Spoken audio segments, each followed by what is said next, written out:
Bonjour, bonjour et shalom à tout le monde. Je vous salue de partout, vous me recevez. Je vous salue de n'importe où vous êtes en train de m'écouter à ce net moment. Et par la grâce de Dieu, ce matin ou cet après-midi, dépendant de l'heure à laquelle vous me recevez, je vais partager ces quelques minutes, ces quelques moments de grâce et de gloire avec quelqu'un, afin que tu comprennes ce que j'ai à te dire. J'ai un message important pour toi et j'aimerais que tu le suives. Laisse-moi prier. Éternel des armées, Dieu d'Abraham, Dieu d'Isaac, Dieu de Jacob, Seigneur, je suis devant toi. Je vais parler à ton peuple, je vais leur communiquer ta volonté, ta pensée. J'aimerais que, Seigneur, que tu puisses me dominer et que tu puisses prendre le dessus de ce que je suis, afin que la grâce soit communiquée à ton peuple. Seigneur, fais que ça ne soit pas moi qui parle, mais que ce soit toi qui parles. Que tu sois vraiment celui qui communique ce que tu as à dire à ton peuple cet après-midi ou bien cette journée, ces moments-ci, ce matin ou bien ce soir, dépendant de l'heure à laquelle on me reçoit. Que la grâce et la faveur accompagnent ces paroles et que la puissance du Saint-Esprit puisse tout dominer au nom de Jésus. Amen. Amen, amen, bien-aimés dans le Seigneur. Je vous salue encore une seconde fois au nom du Seigneur Jésus. Bonjour, bonsoir, bon après-midi, comment vous allez? Quelles sont les bonnes nouvelles? Je viens devant toi comme un prédicateur conseiller, mais mon conseil, il est vraiment capital. C'est une prédication, mais c'est aussi un conseil à la fois. J'aimerais que si tu n'es pas encore abonné, abonne-toi à la chaîne de la vérité et, partage la vidéo que tu vas suivre et aussi active la cloche de notification pour permettre à ce que chaque fois tu sois à mesure de recevoir des messages par la grâce de Dieu que Dieu nous fait grâce de recevoir. Bien-aimé, je vais parler de quoi ce soir? Je vais parler de l'histoire des talents. La Bible nous dit que Jésus-Christ a fait un adage un jour, il dit un homme avait des talents, il prend un, il donne à celui-ci, il prend deux, il donne à l'autre trois, il donne à l'autre cinq. Et quelques temps après, il est venu récolter les talents. Celui qui avait cinq, il lui a dit, Seigneur, voilà ce que tu m'avais donné, j'ai utilisé et je te les retourne. Et celui qui avait celui qui en avait trois, il a aussi utilisé et puis il a retourné. Mais celui qui a pris un sel, il lui a dit, non, moi je sais que toi tu es un homme méchant, tu aimes récolter là où tu n'as pas sémé, et voilà pourquoi ce que tu m'avais donné, j'avais gardé. Et le Messie a gardé les talents, il a retourné et Christ l'a ravi. Et après, la Bible dit qu'on donne à celui, on ajoute à celui qui a, et à celui qui n'a pas, on ravit. C'était pour dire que celui qui travaille, celui qui fait la chose selon que Dieu lui a donné et a mis en lui, on ajoute encore une grâce. Et celui qui n'en fait rien, on prend cette grâce-là, on la donne à une autre personne. Un jour dans ma vie de tous les jours, j'avais besoin de commencer. C'était vers les années, si je m'abuse, c'était vers 98, oui, vers 98. Ouais. J'avais besoin de commencer à prêcher à la télé et j'avais envie de prêcher. Je sentais à moi que je devais prêcher à la télé. Je suis parti contacter un frère qui m'a dit il va m'aider à faire des enregistrements. Mais je n'avais pas de moyens, assez de moyens pour passer à la télé. Et curieusement, je suis parti contacter quelqu'un qui m'a dit qu'il va le faire. Et après, moi-même, je négligeais de faire la chose. La Bible dit, maudit soit l'homme qui fait l'œuvre de Dieu avec négligence. Mais 3 mois après, la personne à qui j'avais contacté pour faire ça, il a commencé à me dire, mais Jean-Luc, tu as dit qu'on devait on devait prêcher. Où t'en es? Pourquoi tu bouges pas? Et bien aimé, je vous assure, je vis une autre personne faire la même chose. Je vis une autre personne faire la même chose. Ce que moi je devais faire, puisque je ne l'ai pas fait. Dieu l'a pris, il l'a mis dans une autre personne. Ce n'est pas à dire que Dieu a ravi mon ministère, mais le besoin que Dieu savait que son peuple avait, Dieu ne pouvait pas les stopper puisque moi je n'étais pas disponible, puisque moi je n'étais pas là, puisque moi je n'étais pas prêt. Mais Dieu a permis qu'une autre personne qui était prête, qui était disponible, le fasse. Je vais te parler de l'histoire de quelqu'un. Il y a quelqu'un que je connais depuis beaucoup d'années. C'est quelqu'un que j'aime bien, puisque c'est quelqu'un qui craint le Seigneur vraiment comme il faut.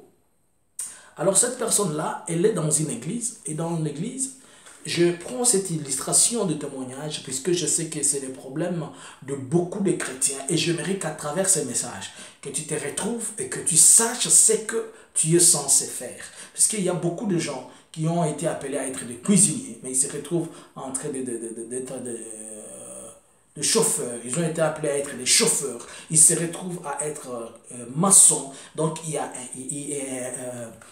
une interpénétration de choses qui ne doivent pas être faites.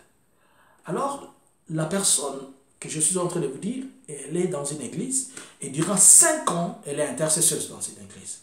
Et tout le monde l'a dit dans cette église puisqu'elle prie bien. On dit que tu es une intercesseuse. Je vais faire une parenthèse. La Bible dit que Christ nous a tous fait un royaume de sacrificateurs. C'est-à-dire Christ a donné la possibilité, au travers de sa croix, la mort, lorsque la voile du temple s'était déchirée, il a fait que nous ayons accès libre auprès du Père. C'est pour dire que au travers de Jésus-Christ, au travers de sa mort, nous avons la facilité, tous, de nous retrouver devant Dieu et parler à Dieu. C'est-à-dire, il n'y a personne qui est appelé à être intercesseur et une autre qui n'est pas appelée à être intercesseur.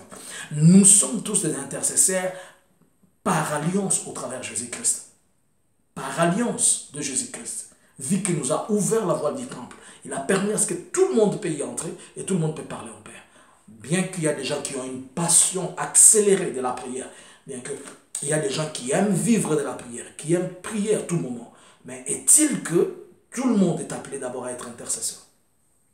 Alors, pendant tout ce temps qu'elle était intercesseur, qu'elle est intercesseur, je suis en train de parler de l'histoire de talent. Et soyez bénis au nom de Jésus. Je vous communique la gloire, je vous communique la grâce, le sourire. Que Dieu communique la grâce et le sourire dans votre couple, dans votre foyer. Qu'il communique tout ce qui est bon. Recevez au nom de Jésus. Alors, ce qui s'est passé, c'est quoi? C'est que ça faisait des temps que je lui demandais, est-ce que tu sais pourquoi Dieu t'a appelé, toi? Est-ce que tu sais la chose que Dieu a mise en toi? Et il n'avait jamais de réponse. Il dit toujours, oh non, moi Dieu m'a appelé pour être intercesseur. Mon Dieu m'a appelé pour être intercesseur. Et je lui disais toujours, prie Dieu. Prie Dieu, que Dieu te parle, pas moi, que Dieu te parle. Et pendant ces prières, ce moment de prière, elle revient vers moi pour me dire, homme de Dieu, tu sais quoi? Pendant que j'étais en train de prier Dieu, un petit sommeil m'a pris, je suis dormi.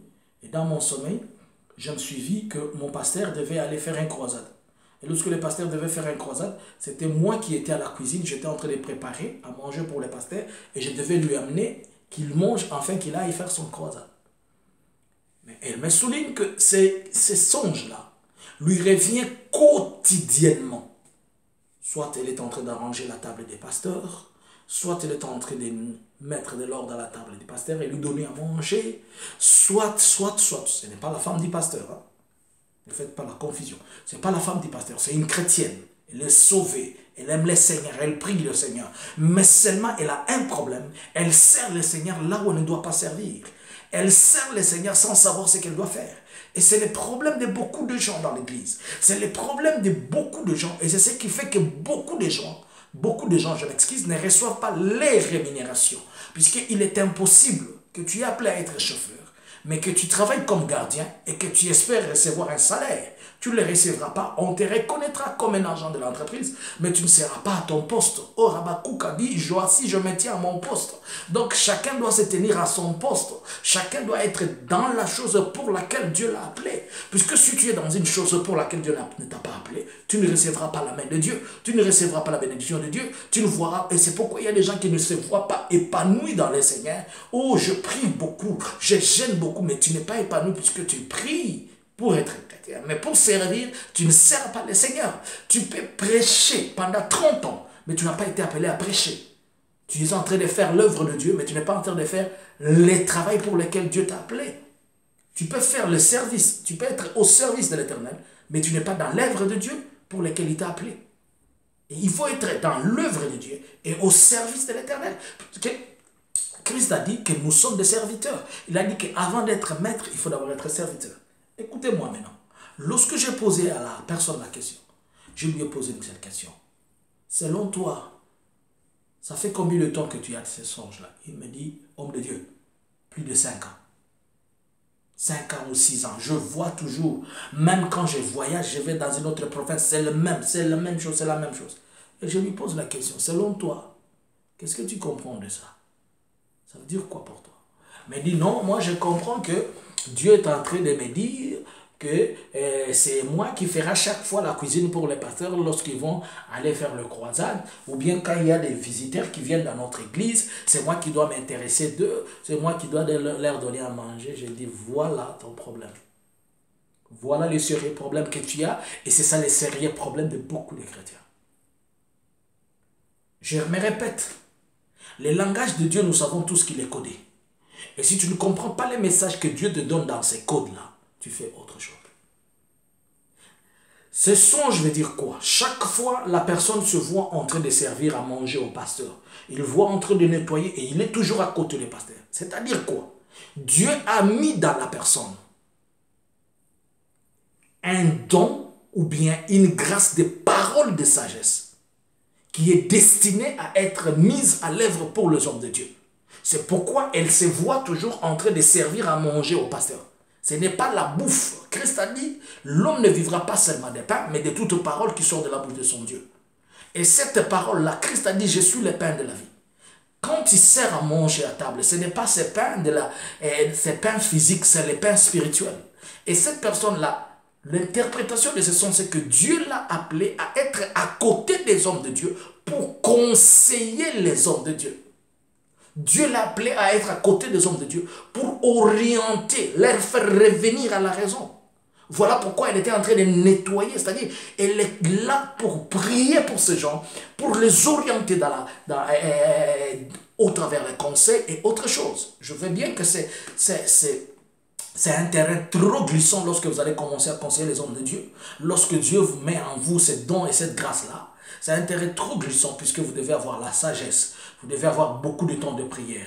Je recommande à tout le monde qui a cette chose-là. Lisez beaucoup le livre des Proverbes. Faites un exercice. Je vais vous donner un exercice pour avoir la sagesse dans la Bible. Je vous dirai, si vous me contactez, je vous le dirai. Mais je vous recommande seulement de lire beaucoup le livre des Proverbes, puisque de cela, vous allez tirer la sagesse de Dieu. Vous allez tirer la sagesse de ce qui est dit. Alors, si Dieu a mis en vous quelque chose comme ça, vous allez servir Dieu dans autre chose, et Dieu ne connaîtra pas ce que vous devez faire. Souvenez-vous de ce qui est dit dans le livre de Matthieu. Et il viendra et dit, Seigneur, je t'ai servi. Et Christ dit, je ne t'ai jamais connu. Je ne t'ai jamais connu comme serviteur, mais je te connais comme chrétien. Et c'est pourquoi il y a des gens qui traînent dans des églises comme ça. Ils ne font pas l'œuvre de Dieu. Ils sont en train de faire autre chose. Et que Dieu les a demandé à faire autre chose. Est-ce que ce que tu fais dans l'église, c'est ce que Dieu t'a demandé de faire? Peut-être tu as été appelé à évangéliser. Mais évangéliser comment? Ce n'est pas tout le monde qui sortira dehors. Peut-être tu es seulement appelé quelqu'un, tu es appelé à appeler quelqu'un au téléphone, discuter avec lui de la part du Seigneur. Peut-être Dieu a fait de toi des gens qui peuvent encourager les autres dans la prière.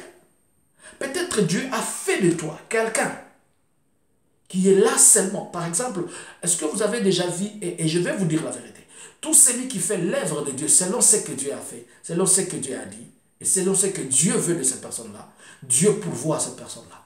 Avez-vous déjà vu quelqu'un qui a un don de libéralité manquer de finances? Le don de libéralité, c'est-à-dire quelqu'un qui libère facilement l'argent. Avez-vous déjà vu quelqu'un qui a le don de libéralité manquer de finances? Ça n'existe pas. Puisqu'il fait ça pour Dieu, et Dieu doit lui retourner, c'est son travail. Tout ouvrier mérite son salaire. Mais toi, tu n'as pas de salaire puisque tu n'œuvres pas, tu n'es pas un ouvrier ou une ouvrière. Ne pensez pas que tout le monde doit être seulement prophète, docteur, prédicateur et tout ça, mais tu peux te retrouver dans les grandes branches de ces ministères-là. Tu peux te retrouver dans les grandes branches, mais il y a des sous-sections.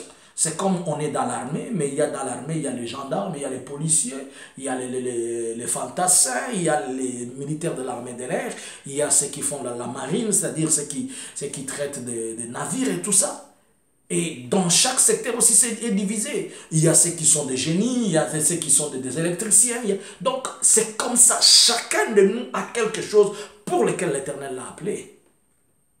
Mais le comble, c'est que nous ne savons pas pourquoi Dieu nous a appelés. Puisque nous ne posons pas la question à Dieu. Puisqu'on a vu dans l'église que tu es en train d'exceller dans un domaine, on te dit tu es là. C'est bon. Mais si tu pries Dieu, et que par la grâce de Dieu, Le comble, c'est seulement puisque tu peux être dans une église où on n'accepte pas la révélation, on n'accepte pas la prophétie, on n'accepte pas le songe, tout ça, c'est ce qui va te freiner pour que tu comprennes l'œuvre de Dieu. C'est l'église qui va t'orienter à faire des choses que toi-même tu n'es pas censé faire.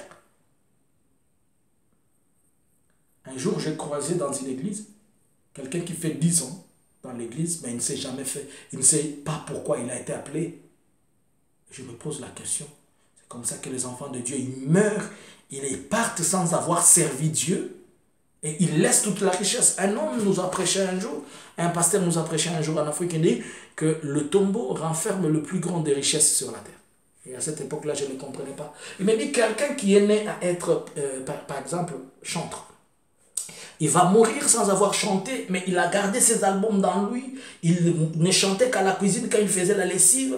Il n'a pas édifié le corps de Christ. Et le jour de sa mort, il meurt et la chanson et le voix restent au niveau de la tombe.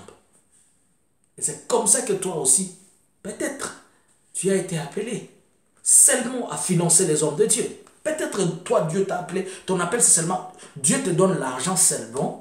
Qu'il y a une église qui est en train de commencer là-bas, tu donnes ton argent pour acheter, je ne sais pas, les tôles, le quoi. Il y a peut-être, il y a un pasteur qui doit être un ministère quelque part, tu donnes. Il y a des gens qui ont Dieu a donné cette compassion de cœur. Tu ne peux pas sentir que quelqu'un soit malade sans pour autant l'assister. C'est pourquoi il y a des choses qu'il ne faut pas forcer les autres. Oh, toi tu n'es pas aimable, comment toi tu n'es pas... Il y a des gens qui sont comme ça, ce n'est pas un don pour eux. Tu peux les forcer jusqu'à la moelle épinière et rien ne viendra. Cherche à savoir pourquoi l'Éternel t'a appelé. Tu as 30 ans de la vie chrétienne, mais tu n'as jamais servi Dieu. Et quel est le rapport que tu présenteras à Dieu? Je reviendrai pour vous parler de Kes Office. Une révélation que le Seigneur m'a faite. Bien-aimé, écoutez-moi s'il vous plaît. C'est trop important que tu saches pourquoi tu as été appelé. Posez la question à Dieu. Seigneur, quelle est l'œuvre pour laquelle tu m'as appelé sur terre? Étant chrétien, je sais. Qu'est-ce que je dois faire dans l'église? Insiste, ce n'est pas en un seul jour.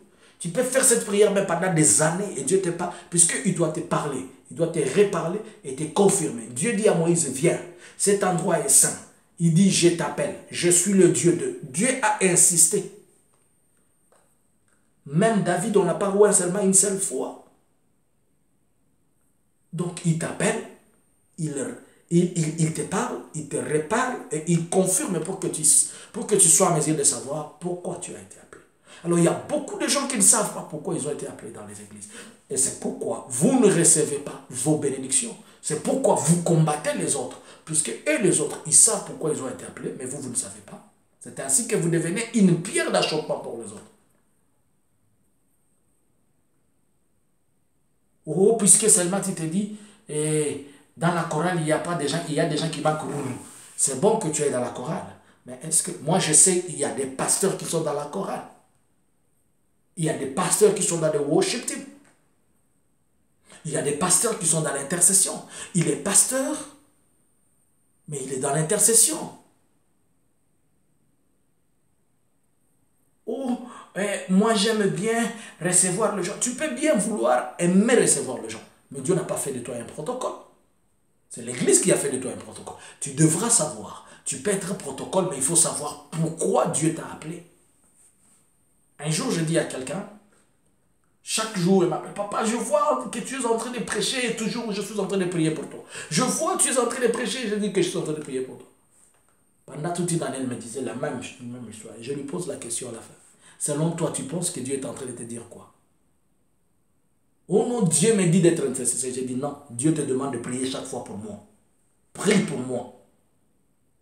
Quand tu vas prier pour moi, c'est alors que Dieu saura que tu es en train de faire l'œuvre pour laquelle il t'a demandé. Et il ne te demande pas de prier seulement pour moi. Prie pour ce ministère que j'ai. Apprenez à savoir pourquoi vous avez été et pourquoi on vous a remis ces talents. Christ dit à celui qui en a remis 3, 5, 1. À celui qui avait 5, il a fait. À celui qui en avait 3, il a travaillé. Mais celui qui ne savait pas qu'est-ce qu'il devait faire, il dit, je sais que tu es une personne méchante. Tu aimes toujours récolter là où tu n'as pas semé. Et il prend son talent, il le cache. Il y a des gens qui cachent leurs talents dans leurs tiroirs, dans leurs chambres, dans leurs garde-robes, dans leur maison. Oh, je ne vais pas faire ça. Tu vois, dans notre église là, les pasteurs sont comme ça. Tu ne te justifieras pas auprès de Dieu à cause de ton pasteur. Tu ne te justifieras pas que Seigneur, je ne savais pas. Il te posera la question, le Saint-Esprit était là. As-tu posé la question au Saint-Esprit? Puisque depuis le jour de la Pentecôte, je faisais laisser l'Esprit de mon esprit. Est-ce que tu as posé la question au Saint-Esprit? Et là, tu vas commencer à dire, non Seigneur, tu vois, je ne savais pas. Il te dira, ce n'est pas mon problème. Tu n'as pas de quoi te justifier devant Dieu. Fais quelque chose, fais ce que tu es censé faire. Pose la question à Dieu aujourd'hui. Je vais te dire une chose. Ne te contente pas d'être chrétien. Ne te contente pas d'être chrétien. Tu dois œuvrer pour le Seigneur. N'oublie pas qu'il y a une couronne qui t'attend. La couronne par rapport à ce que tu avais fait. Qu'est-ce que la couronne? Tu seras justifié par rapport à quoi? Ceux qui remportent le prix, ce sont ceux qui ont travaillé. Et toi, tu vas remporter le prix de quoi? Tu vas être un chrétien par nom? Tu vas être comme le pauvre Lazare? Finir sur la poitrine d'Abraham? Oh, le prophète Jean-Luc m'apprenait, m'enseignait, mais après, qu'est-ce que tu as fait de ces enseignements? Oh, j'aime bien écouter lorsque le prophète Marcelo parle, lorsque le prophète tel parle. Mais qu'est-ce que tu as fait de ces enseignements qu'on te donne chaque jour? Tu en fais juste un base de données dans toi? Tu les caches dans la tiroir et tu n'en exploites pas? Est-ce que tu penses que nous sommes en train de prêcher puisque ça fait plaisir de prêcher? Ou bien nous sommes en train de prêcher puisque s'il faut seulement parler? Ou bien nous sommes des beaux parleurs? Non, on n'est pas des parleurs. On n'est pas là pour parler. On est là pour édifier le corps de Christ et à montrer au corps de Christ ce qu'il doit faire. Peut-être, pose-toi la question, depuis que tu as la caisse de l'église, chaque jour l'argent se perd, même si tu ne touches pas, il se perd, il se perd. Tu ne peux pas te poser la question, peut-être Dieu ne veut pas de moi sur cette caisse, puisque Dieu ne m'a pas appelé là. Mais tu t'enfermes, comme c'est l'argent, tu t'enfermes là, tu t'enfermes, tu ne veux pas. Il y a même des messages qui ne doivent pas être dits dans l'église, puisque si tu as bien posé la question à Dieu, Dieu te dira, ne parle pas de ces choses. Bien-aimé dans le Seigneur, il est trop important de poser à Dieu ces questions que je suis en train de vous dire. C'est tellement capital. Si vous demandez à l'Éternel, vous demandez au Dieu d'Abraham, au Dieu d'Isaac et de Jacob, il vous dira. Oh non, moi je suis prophète, puisque tu as prophétisé, tu as donné 2 prophéties, ça a marché, tu t'appelles prophète. Ce n'est pas ça. Tu peux avoir le don de prophétie. Oh non, moi je suis un évangéliste, pourquoi? Qu'est-ce qui te prouve que tu es évangéliste? Puisque dans l'église, quand on y entre, tout le monde, on recrute tout le monde comme de nouvelles recrues, on prend tout le monde, on le dit, on vous appelle, on vous donne tous le nom des évangélistes. Mais tu n'es pas évangéliste. Tout le monde peut évangéliser. Évangéliser, cela veut dire donner une bonne nouvelle. Tout le monde peut donner une bonne nouvelle. Nous avons la bonne nouvelle de quoi? La bonne nouvelle du royaume des cieux. C'est que Jésus-Christ est Seigneur et Sauveur. Il est ressuscité d'entre les morts et il est vivant. C'est ça la bonne nouvelle. Nous sommes fils. Si tu reçois Jésus-Christ, tu deviens héritier et co-héritier avec lui. Et tu deviens d'office fils de Dieu. Voilà, il y a des choses que tu peux penser que tu es en train de faire, mais en réalité, tu ne fais pas. Et quand une autre personne se retrouve dans son secteur, il fait ce qui doit être fait, selon ce que Dieu a mis dans lui, tu commences à les combattre. Puisque tu sens qu'être pasteur, c'est paisible, tu vas être pasteur, alors que Dieu t'a dit d'être chanteur, tu combats les combats. Tu commences à vouloir maintenant t'en vouloir au pasteur, puisque ce que toi tu fais comme pastorat, ça ne tient pas. Mais si tu restes chantre, ça marche. Puisqu'il est docteur, je vais être aussi docteur. Mais tu vas là-bas, tu ne sais pas enseigner. Tu n'as pas la maîtrise des Écritures. Tu n'as pas la maîtrise de la parole. Tu n'as pas la maîtrise même de l'expression. Tu n'as pas un vocabulaire pour convaincre les gens. Il y a assez de choses. L'éloquence aussi compte. L'éloquence, ce n'est pas le fait de dire blablabla. Bla bla bla, non, avoir des mots qu'il faut à la place qu'il faut. Puisque tu peux parler et tu es en train d'embrouiller les oreilles des gens. Tu es en train d'insulter les gens.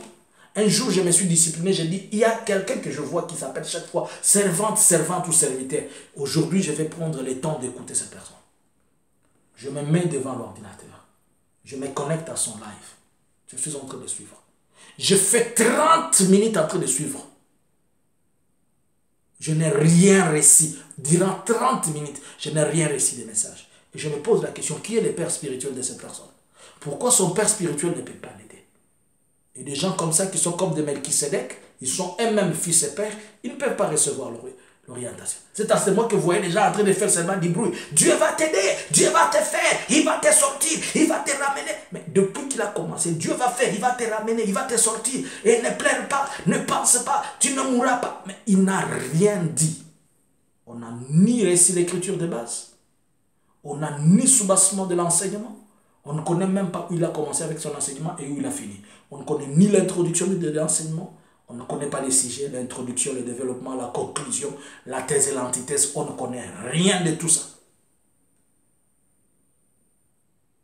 Écoutez, c'est trop important ce que je suis en train de te dire. Cherche à savoir, au Benama Pona Nini. Jua uyu uliituaka kwa nini, it's better for you to know why you have been called. Don't just use your tongue to speak and to say what you think. Maybe it will be not a blessing. It cannot be something which will help you to achieve the goal of God in your life, and it will not help you to go wherever God wants you to be. I advise you today to come back to your knees and pray God. Ask Him. He will tell you. And I'm sure that after that you receive the answer. Je t'assure, si tu te mets à genoux, tu commences à prier, Dieu va t'aider. Prie avec moi. Éternel des armées, Dieu d'Abraham, Dieu d'Isaac, Dieu de Jacob. Ô Seigneur des Seigneurs, tu es le même hier, aujourd'hui, éternellement, tu n'as jamais changé. Je prie pour mon frère, je prie pour ma soeur, je prie pour papa, je prie pour maman. Que tu les aides, Seigneur, afin que chacun découvre ce qu'est les talents que tu lui as donnés. C'est-à-dire le don et la grâce que tu as mise dans elle, afin qu'elle puisse l'exprimer et la mettre sur valeur.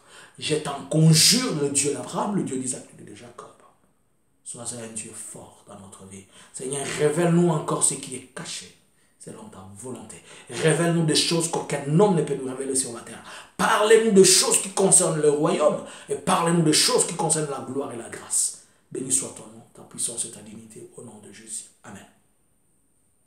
Toi qui m'as écouté, que Dieu te bénisse. Et je te recommande de partager ce message avec quelqu'un. Dis-lui que le prophète Jean-Luc t'aime tellement. Il te demande de t'abonner sur la chaîne La Vérité. Et sois toujours avec nous chaque jour à 19h. Chaque samedi, nous avons changé l'heure, c'est à 20h. Les samedis à 20h, la prédication. Nous prêchons la bonne nouvelle de la parole du royaume. Que Dieu bénisse celui qui a écouté cette parole. S'il te plaît, partage-la. Ne la manque pas, c'est trop important. Ciao. Je vous aime bien. Shalom.